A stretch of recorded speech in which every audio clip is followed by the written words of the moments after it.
Number one, milkshakes. Now, number one, come on, folks. They're loaded with added sugar.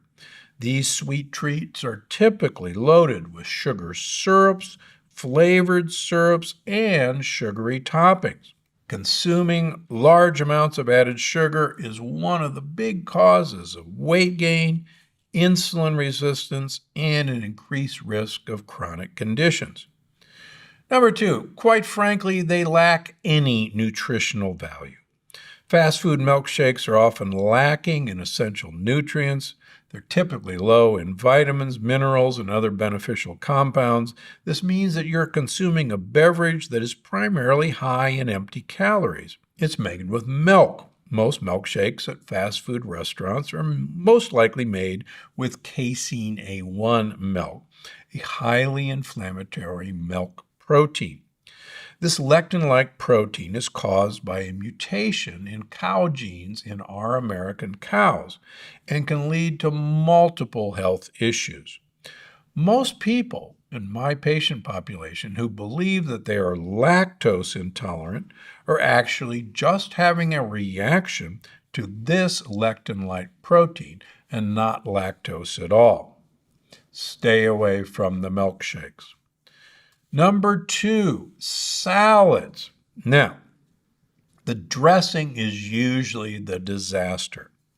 Now, while salads can be a healthier option, it's crucial to be mindful of the dressing choices.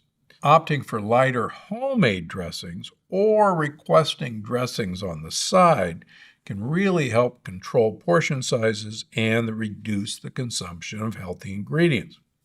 First of all, most of these salads that are in fast food restaurants are often higher in calories and fats than the burger or chicken McNugget options, which shocks most people. Now, despite being a healthier, quote, food choice, these dressings are an unmitigated health disaster. Most of these dressings contain oils such as soybean, cottonseed, or sunflower oils, which are not only high in calories, but are high in an omega-3 short-chain fatty acid called linoleic acid. Linoleic acid is an essential fatty acid. We have to have a little bit. In nature, the ratio of linoleic, a short-chain omega-6 fat, to a short-chain omega-3 fat called linolenic acid is about 3 to 5 to 1. 3 parts omega-6, 1 part omega-3. These soybean oils, these cottonseed oils, these sunflower oils are mostly linoleic acid, 25 to 50 times the normal amount that would be found in nature. And now study after study shows that these oils are converted into dangerous aldehydes, which I've actually had a podcast on, that damage your mitochondria at the functional level and are the main cause of inflammation from these oils. That means they contribute to weight gain and they increase your risk of heart disease. Now, there are many artificial sugars and artificial ingredients. These fast food salad dressings contain flavorings, natural and unnatural, that increase the flavor and extend the shelf life. These artificial sugars, these sugars are often hidden in various names, such as high fructose corn syrup, dextrose, and they'll add to the excessive calorie intake and have negative health impact. Most of these salad dressings are loaded with sodium. I once interviewed a chef, a James Beard award-winning chef, who I asked the secret to his salad dressings. And he said, the secret is easy. I add salt. Sodium dramatically enhances the flavor of food. And my dirty little secret is adding sodium to my salad dressings. And you think that the ingredients I use are dramatically better. And food companies know this as well. So they use sodium to enhance the flavor profile. The problem is that excessive sodium intake can increase high blood pressure, heart disease, congestive heart failure. So consuming salads with these high sodium dressing can undermine the perceived healthiness of your salad.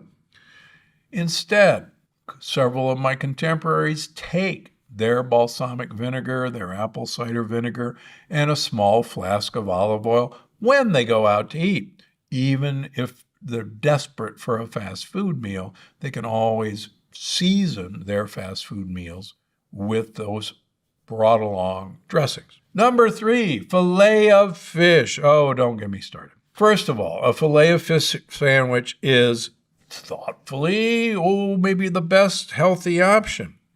The breaded fish patty is deep fried in lectin-rich soybean oil, peanut oil, cottonseed oil. As you heat these things, these increase the trans fats. Every time you reheat the oil, and quite frankly, the oil is not changed for weeks at a time, the trans fat increases. The aldehydes increase. The acrylides increase, all attached to your healthy filet of fish sandwich. Remember, it's breaded, which makes it a lectin bomb. Now, the sandwich is usually served with a high-fat tartar sauce and processed cheese, which bears no relation to actual cheese, further adding to the calorie and fat load. Now, it completely lacks fiber. Now, while there is some protein in the fish patty, there is nothing else of any benefit in that entire meal. It's basically bad fats and bad empty fiber carbohydrates. Unfortunately, the fish patty usually includes other additives, preservatives, and fillers to enhance the flavor and prolong the shelf life. Now, that's totally different than what you would get by getting a fresh or even frozen piece of fish at your local supermarket or fishmonger. Additionally, same thing applies. If it's a fast food, even a filet of fish, you can virtually guarantee that there is tons of sodium in there to give you a perceived enhanced flavor. And I've already told as much about sodium as I care to. Number 4. Now here's a good choice. Not nachos or a fried burrito. Now, nachos sound pretty healthy. Oh, it's corn chips and corn is great and I won't eat very much. Nachos and fried burritos are notorious for being served in large portions, which encourages overeating. Now, the combination of their addictive flavors, the crunchy textures, and the generous toppings can make it easy to consume more than the recommended portion size. And I don't have to tell you, overeating, supersizing is one of the big contributors to weight gain. Same problem. These are always fried in unhealthy oils. They're always fried in soybean oil, cottonseed oil, sunflower oil, and these are one of the biggest sources of this overload of short-chain omega-6 fats in our diet. The melted cheese. This is not real cheese, folks. This is a cheese-like food that is made with unhealthy oils. Additionally, you're going to get a fatty meat filling, which is from corporate-raised animals that are fed unhealthy corn and soy. So it is a giant lectin omega-6 bomb, and you're just loaded with inflammation. So those are the 4 worst things you can get at the fast food restaurant. But the amazing thing is that healthy salad may be one of the worst choices you can make in your pursuit of a healthy fast food meal. What can you get at a fast food restaurant? Well, not much, but you can actually order a salad and don't put anything on it. I have done that a few times, and it works just fine. you won't miss the dressing and you'll actually get some health benefit. Not going to take me up on that offer? Order something protein style. Ask for a lettuce wrap on your burger. Ignore the processed cheese.